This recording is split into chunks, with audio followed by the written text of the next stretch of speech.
Low, आ गया तुम्हारा बाप।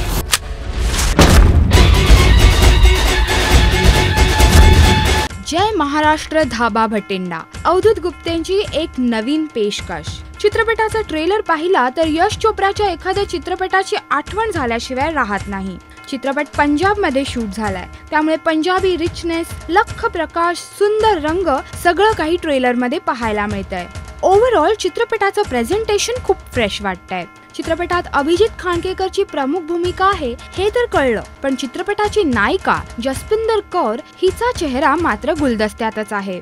चित्रपटात एक प्रेम कथा आहे जी एका सामाजिक आणि राजकीय मुद्द्यावर फुलते। प्रेमाला भाषा नसते असं म्हणतात, पण आपल्या भाषेवरच आपलं एवढं प्रेम असतं की परभाषेतील लोकांची जवळीक करताना बऱ्याच अडचणी येतात। त्यांचं आपल्या प्रांतात येणं आक्रमण वाटतं आपल्याला, तसंच त्यांनाही, आणि हे सगळं एका देशात राहून। पण हे आक्रमण जमिनी किंवा व्यवसायापुरतं न राहता हृदयावर झालं तर मोर्चे आणि आंदोलन करून सुटणारा हा प्रश्न नाही, कारण हे प्रेम आहे। थोडक्यात काय तर झेंडा आणि मोर्यासारख्या थेट राजकीय विषयांवर भाष्य करणाऱ्या चित्रपटांनंतर अवधूत गुप्ते आणखी एक सोशिओ पॉलिटिकल मुद्द्याला हात जरूर लावतोय, पण प्रेम कथेच्या मार्गाने। त्यामुळे चित्रपटात रोमॅन्स, फायटिंग, विलन्स, डायलॉग्स हा सगळा मसाला असेल हे सांगायला नकोच। येत्या 14 फेब्रुवारीला म्हणजे व्हॅलेंटाईन डे ला हा चित्रपट रिलीज होतोय, तर तेव्हा पाहूया चित्रपट व्हॅलेंटाईन डे साजरा करतोय की दिग्दर्शक अवधूत गुप्तेसाठी नेहमीप्रमाणे काही कॉन्ट्रोवर्सी घेऊन येतोय।